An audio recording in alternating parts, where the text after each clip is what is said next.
Hello, everyone, and welcome to this week's episode of Entertainment Expansion. We're your hosts, Tyler Callahan and Mike Ferrante. Mike, how you doing? I'm Batman. Yes, Right. this week I am Batman because we are at it again with another episode of franchises fantastic or failure. And if you couldn't guess, we are talking about the Nolan Batman trilogy or the Dark Knight trilogy. Oh, so we're not talking about Batman and Robin? No, see that's a franchise that's a little bit harder to kind of scale Because there's three based different on yeah, Batmen, yeah. yes. Three different Batmen with all different visions. So that one's a little bit more difficult to tackle. Maybe one day. And here I have my Arnold Schwarzenegger action figure from the movie. I still got that too. I'm kidding. I don't have that. All right, so yeah, we're doing Dark Knight Trilogy. Uh, Obviously a bit smaller than the Harry Potter franchise, but still a very big and iconic franchise, not only for superhero movies, but if you think of 2000 films of that decade, the trilogy is up there. Oh yeah, Um, looked at as some of the best mhm. in cinema history. So let's get started with clearly the worst one, Batman Begins. Mike, Oh, I'm come fucking on. with you. I'm fucking with you. Come on. Okay, just I was about to I was about to drive over to your house and just beat the shit out of you. yeah, Batman Uh, Begins. It kind of brought life back to Batman, and after It that, this did. Batman and Robin showed, oh, we can have a good Batman movie again. Uh, Yes, and yeah, this started the trend of grounding superheroes. Um, because before that, well, not really starting because Sam Raimi's Spider-Man kind of did that, but I mean, before I feel that, it Batman Begins is was a bit more grounded than Spider-Man 1 and 2. well, absolutely, but Yeah, besides that, but I would say it continues on the trend from good movies like X-Men and Spider-Man, because during that time, obviously maybe young people don't understand, but at the time we were getting bad superhero movies like Daredevil. yeah, Yeah, so it wasn't all sunshine and rainbows with Spider-Man and X-Men. We were getting Fantastic uh Four. Fantastic Four, we were getting Punisher, we were getting what was one of them called Elektra, like Catwoman. Yeah. Like there were Well, some stinkers. hold on. Let's not talk too much about Thomas Jane's Punisher. It's not a well received one. I'm not saying it's as bad as Daredevil or I'm not definitely not saying it's as bad as Catwoman, but No, but at it's least it was not. a lot of fun to watch. Yeah, but it's not. I'm just putting in that group of ones that disappointed or were bad. Yeah. So as we digress here, the Batman Begins, while not looked at as highly as the Dark Knight, obviously, and some even might say Dark Knight Rises, but it's what kicked off this franchise basically to golden history. Because without that movie, and funny enough, when The Dark Knight came out, a lot of people didn't know that this was actually related to Batman Begins because a lot of people didn't really watch Batman Begins. Most people found out about it after Dark Knight was announced. And gotta be honest, Batman Begins is pretty fucking awesome. I mean, we're actually getting pretty much the origins of Batman, which we've never really seen in film before. But then again, this continues the trend of Batman film. We gotta see Bruce's parents get killed. Gotta do it. I feel though Overall, if you're doing one movie that goes into his origins, I feel this is the one movie that's allowed to do it. yes, yes, Like Batman v absolutely. Superman, it did not need it. Yeah, other Not really. than well, maybe we'll talk about that another day. Okay. But because I'll just go on a tangent here on No, basically all of what let Zack Snyder does, and everything is for yeah, a let's say reason. focus on Yeah, Christian Bale, Batman Liam Neeson. Begins. Yeah. So number one, great fucking cast. Christian Bale killed it as Bruce Wayne. Very believable. Pretty good Batman. A lot of people got annoyed at the whole gravelly voice thing, but didn't really bother me too much because he has to hide his identity. Because if you're a billionaire fucking playboy in Gotham, everyone knows who you are. You've done press before. People know what you sound like. But I like the origins.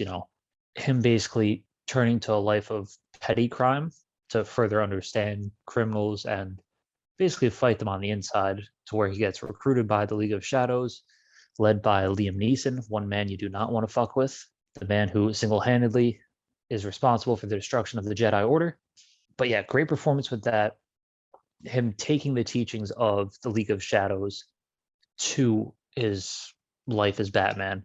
and basically the origins of how he got his tech as well, because that's probably one of the biggest unbelievable things that anyone really says, like, oh, well, how does he get all this tech? There's no way he builds all this himself. Well, yeah, there's an answer to that. People know he's Batman, but he's got a very close-knit people that he allows to know. And the movie did a great job doing that. One thing that does annoy me, and about Batman, well, about the trilogy as a whole, is the voice. You can put me down as someone who didn't mind the Yeah. voice at first, but on rewatches, it is like Yeah, you just mentioned. It gets a little old.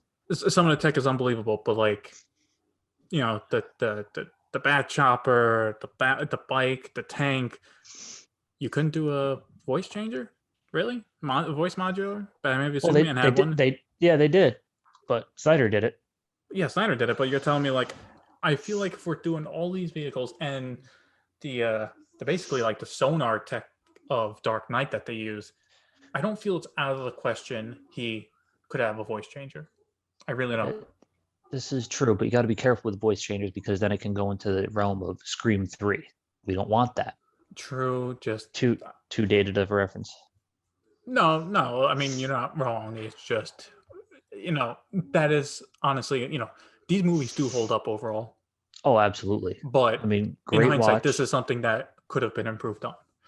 Oh yeah, absolutely. But that's the thing for the whole trilogy.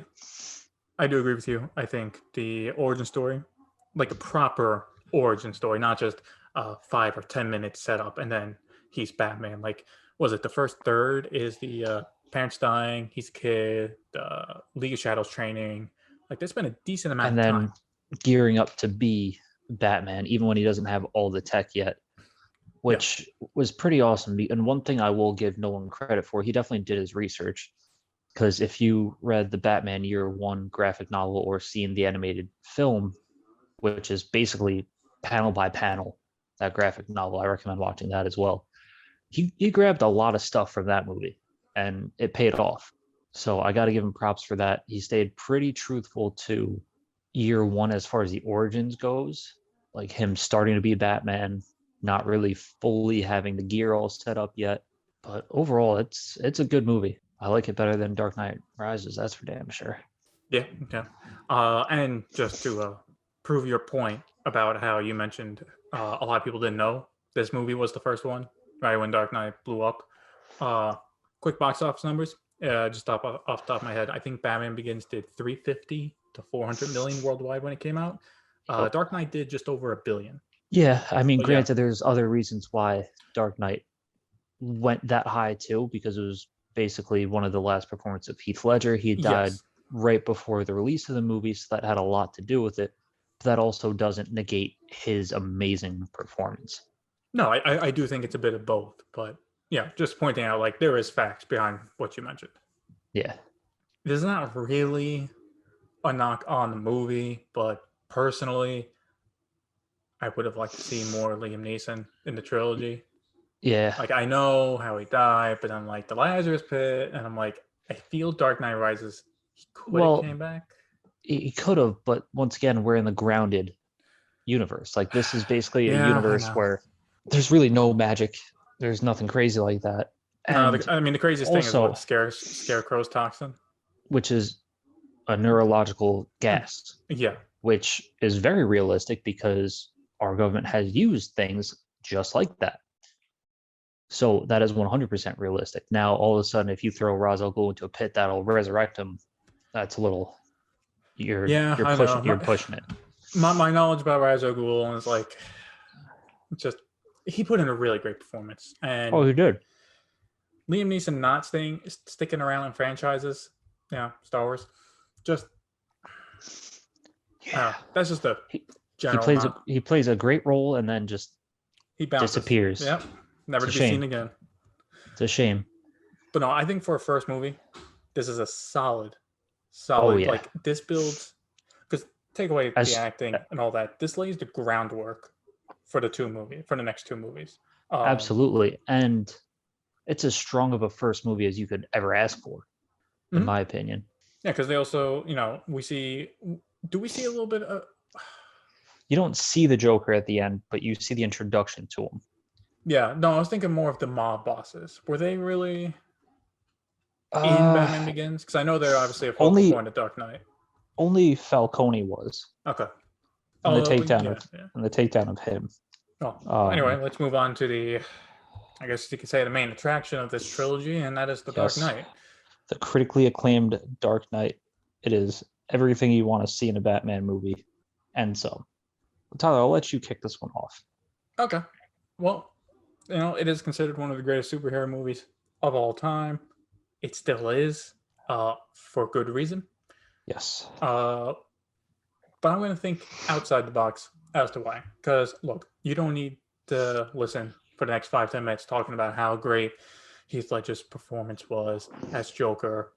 You know, just how everything was amazing. Outside the box, what does this movie do well? I think going back to how a lot of people didn't know Batman Begins, they did not know that was the first movie. I think Yep. Dark Knight is very accessible for anyone who watched Batman Begins or didn't. Yeah, you can Jump kind of in. just jump right into it because everyone knows who Batman is. Everyone knows who Batman is. Everyone knows who Joker is. And from what you were saying, like they teased Joker with the card, but they didn't show him. So there's no major connecting thread. And wasn't Scarecrow in at the Yeah, beginning? Yeah, but like again, they don't really focus on, oh look, they don't talk about what you did in the last movie. It's like he's just the villain to set up the movie, get you, quick action scene at the beginning, get you hooked. So I think the fact that because let's be honest, if we're looking at big superhero movies going like looking back in history, Infinity War is, I would also consider, one of the best superhero movies of all time. However, you cannot just yes. drop in and watch that movie. You need to watch a bunch of movies Yeah, pretty much. to get the full experience. But for Dark Knight, you're more or less getting the full experience if you didn't watch Batman Begins or you did. You get a little more if you did watch it, but not much. And then I think the overall, like the back and forth between Batman and Joker is one of the best we've seen in any medium, movies, TV shows. And I think that just overall, it is a fun time. Like if you take away all the superhero aspects, right? Let's just say this is a crime thriller, back and forth, right? With generic action stars or generic drama stars. It'd still be a pretty good movie. I think so. Yeah, I mean, I'm gonna have to agree with you because almost everything about this movie works. The main conflict to the acting, the technology that is in it, everything about this movie is it just works because once again, Nolan grounds it in realism. So there's not a whole sense of fantasticalness to it Mm-hmm. to kind of pull you away. Um, the fall of Harvey Dent, outstandingly done.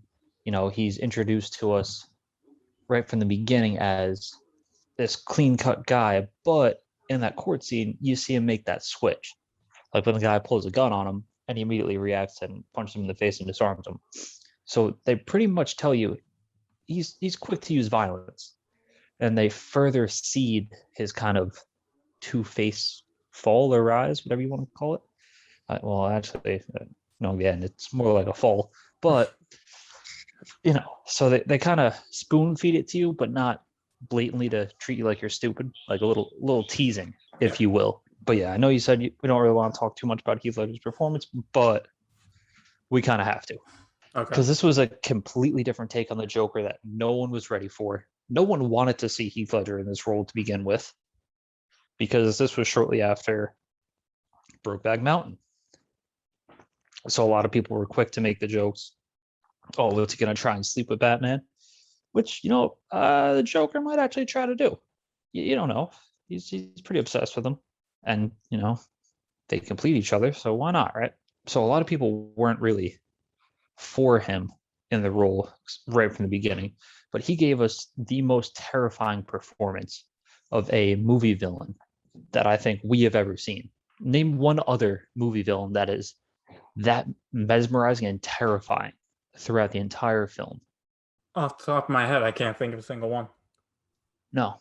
And that's what makes this movie so great, which is why it goes to kind of Batman's thing. Everyone's like, oh, well, why is Batman such a great villain over most of the Marvel or hero rather than like most of the Marvel heroes. You're only as good as your villain. So if you've got some boring ass villains, you're not going to be that interesting. That is true, because it puts the hero up against multiple trials and tribulations. But if your Correct. villain is pretty boring, then it's not much of a challenge to the hero. So overall, the story is boring. Correct. Because it doesn't feel like it has real weight to it. Mm-hmm. Or if there's any weight, you just don't care because they're not interesting. They're not charismatic. Correct. Like you couldn't really give two shits. You Mm-hmm. know, one could argue villain of Thor 2. What's his name again? Malekith, I think. As much as I love Iron Man and that trilogy, his villains are kind of weak too. I mean, the best one was Obadiah. That was pretty much it. Yeah, but like Iron Man's like, how many of them do you need to be about a guy in a suit, or just using his tech in general? Like that's Yeah, boring. Unlike the Dark Knight and Batman villains in correct. general. So I think that's what provides a lot of success to the Dark Knight to begin with, is because we've never seen this type of chaotic evil before. That pretty much captivated us from the beginning. I mean, action was on point. One thing I will say that I liked about the first Batman Begins is that it was more focused on hand-to-hand combat, whereas this one was more tech driven of a movie. You know, you got to see more of his gadgets. I mean, that's where I think the Batwing first appeared in this movie, and Tumblr turning into the motorcycle. I mean, at least you get some hand-to-hand combat come back in the next movie. A little bit, but it just A still little didn't bit, flow as well. yeah. But no, I mean, Dark Knight is definitely so far It's over a 10 years. top tier movie. It's a top tier movie and will remain to be a top tier movie. Absolutely. If you haven't seen it, I don't know what you're waiting for. So we got the final one, the Dark Knight Rises. I mean, am I wrong in saying we both think it's a little bit of a disappointment? Oh, absolutely. Okay. Absolutely. So, what do you find disappointing about it?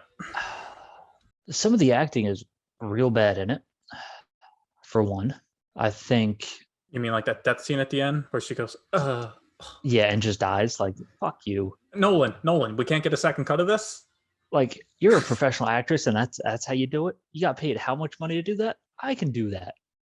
Are you fucking kidding me? So that's my biggest pet peeve of that one. One of the things I did enjoy is that, once again, going back to the grounding, is that being Batman takes a toll on the human body, which is why when we're first introduced to Bruce Wayne in this movie, after even though his couple years of retirement, he's broken. His knees are shot, his shoulders are shot, which is very likely. You're doing all these fucking superhero landings and you're constantly taking hits, absorbing hits, throwing kicks, throwing punches. Your body's going to take a toll and fast. So I liked how they worked that into it. You have an issue with that. Because if we go based Okay. on a timeline, he's only been Batman for 2 to 3 years consistently and then went into hiding post Dark Knight. So you're telling me 2 to 3 years of hard crime fighting and his body's broken down like that? It's very possible, my friend. I It just is. feel like he was so well trained, his body was well toned in Batman Begins, that if he did 8 to 10 years of crime fighting, I would say he's walking around with a cane, dude. Yeah, Like, but may I remind you, in one of the scenes, right, when he first goes to Commissioner Gordon and Batman Begins, and then jumps off the roof and basically goes fucking chest first into scaffolding, right? The fire escape railing. That's fucking broken ribs right there, Chief.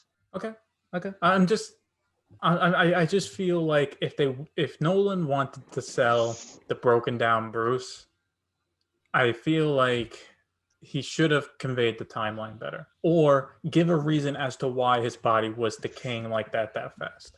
Yeah, I mean, I kind of took it as he was Batman for at least maybe 4 to 5 years. That's just Not my, because I saw people online like timeline from Batman Begins to Dark Knight, assume he's Batman consistently, and then Dark Knight to Dark Knight Rises, he was Batman for about 3 to 4 years at most, and then had that 8 year gap. So you're telling yeah. me that 8 years his body fell apart, he didn't look to get treatment, was had no problem, like just fine chilling around with the cane being depressed. Like the mental aspect, I get because of her dying, I get that, but physically, I would think he'd want to at least make sure his legs are good. Well, that could also go into the ending of Dark Knight, where he once again jumps off that building and pushes Harvey Dent down.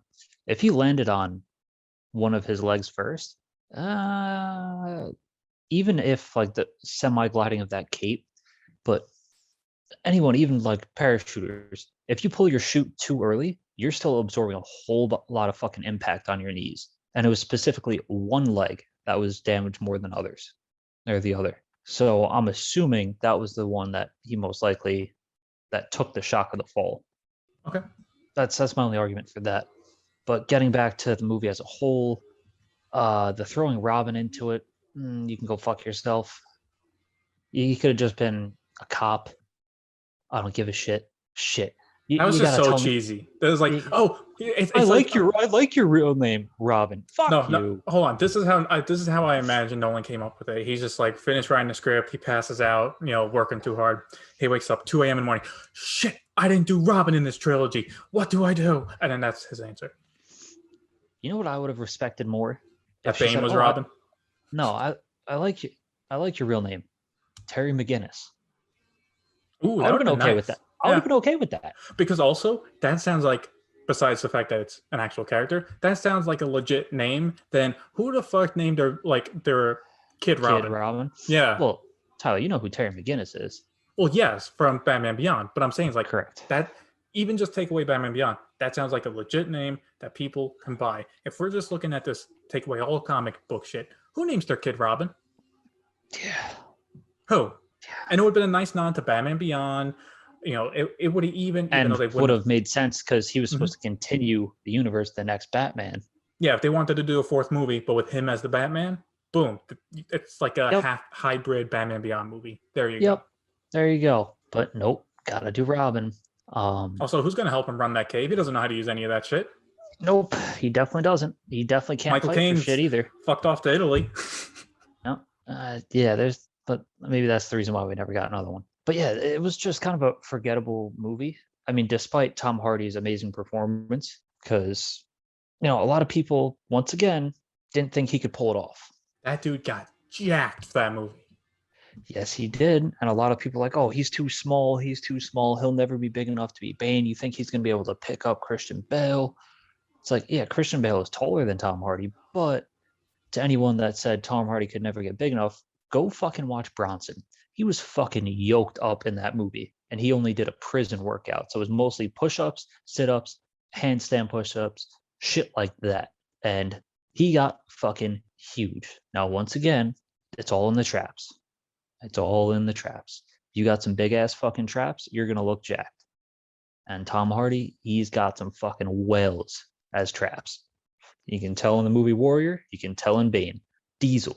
But he gave a great performance. Once again, his little voice modulator was once again a little annoying, but made sense for the story, I guess. I would like to say that this is the movie that started the trend of Nolan.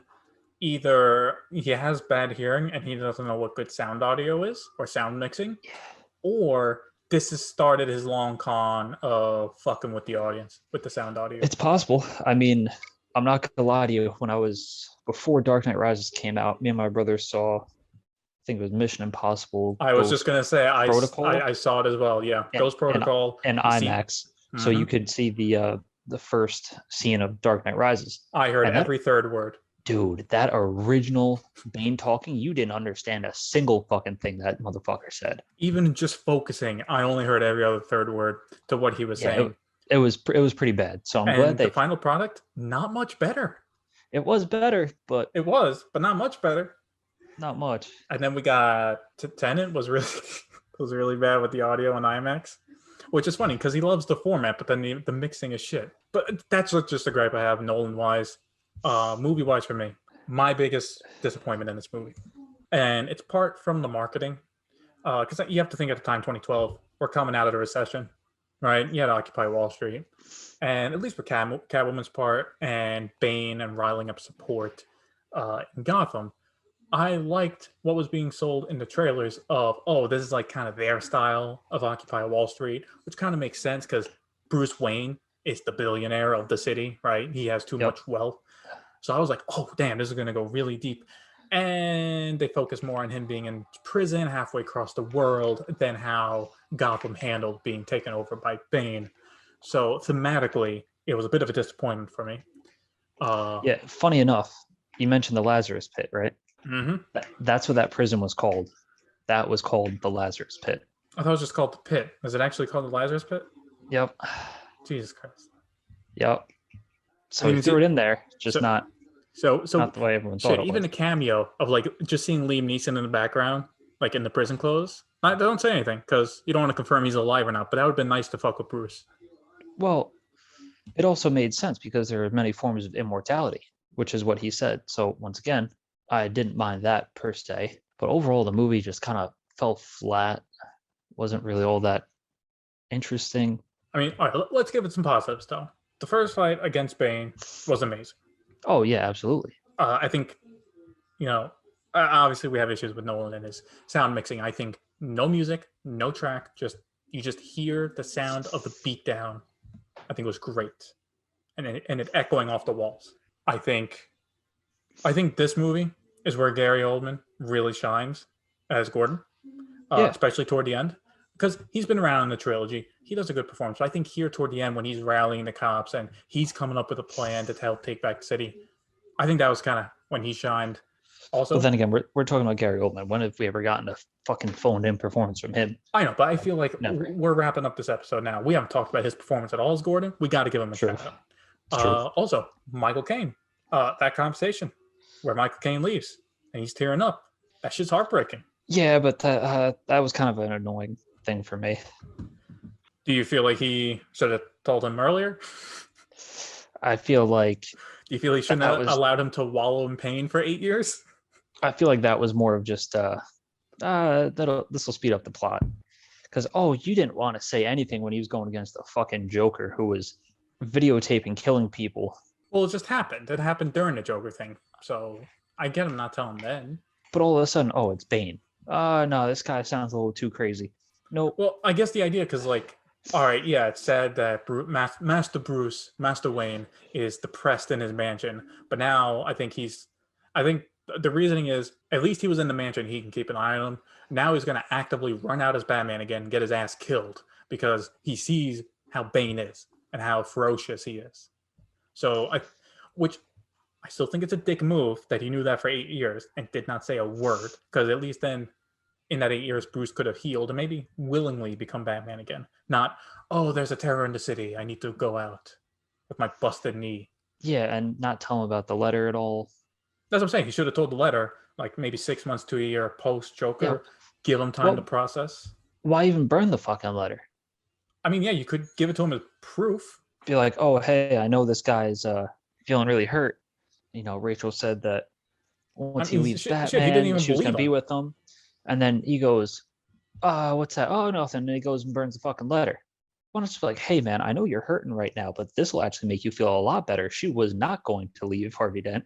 Mm-hmm. So you can still be sad that your friend's gone, but at least then he can process it and he knows the truth. But now he's got to take your word that there was a letter and that you willingly burned that letter. Yep. But I mean, in the moment, it was great acting and all that. It is a great scene. But yes, the plot points that we have to, the mental leaps we need to take over that 8-year gap to get to that scene. It's a bit much. Yeah. Anne Hathaway, I thought was pretty good as Catwoman. Yes. Toward the end of the movie, obviously there wasn't much for her to do, but what we did see, I thought was good. Yeah, definitely not bad. Believable. Mm-hmm. But then again, this also goes into, was this really the third film Nolan had in mind? If Heath Ledger was alive, I do think obviously the Joker would be in the movie, guaranteed. But I think it would be because we see Scarecrow in this movie again. I feel Joker would have been like part of the anarchy, so like he'd have a slightly bigger role than Scarecrow. But I do think the main focus was always going to be Bane. I don't think Nolan was going to do Joker back to back as the main villain, personally, because he had a nice layout of one main villain for each movie, and it's different. So the Joker could show up, but he passed away and all that, and it turned out Scarecrow was the one that kept appearing in small amounts. Yeah, I guess you're right. So But I guess it goes back to this. Tyler, would you say this franchise fantastic or failure? fantastic, 100%. Couldn't agree more. Granted, it does have its lesser quality movie, Hmm. but at the end of the day, still not a terrible movie. Yes, Hey, there's there is problems with worse. it. There is Oh, worse. there is. Like There's a lot worse, actually. a good amount of the Batman movies, good amount of the Marvel movies. Like it's not great when you compare it to The some other two. of the best ever made. Yes. But yeah, I fully recommend this franchise to anyone who hasn't seen it and has been living under a rock for the past 10, 15 years. You need to go see these movies. Tyler, any more final thoughts? Uh, no, all three are definitely worth a watch. Especially the first two, obviously. Yes. But if you have not seen them, and even if you're not a fan of comic book movies, these are still worth a watch because they do have like the part of the history of Hollywood in those 2000s and of superhero movies in general and where we've come. They're a part of history, and well, also they're fun to watch. Like you don't need Yes, to they be are. big into superheroes for this to work. It's a very big fact. But as always, we want to know what you guys thought about the Nolan franchise of Batman. Did you guys personally like it? Did you not? Did we miss off on a couple of points that you liked or didn't like? As always, tell us at Entertainment Expansion. Find us on YouTube, Facebook, and Instagram. We look forward from hearing from you.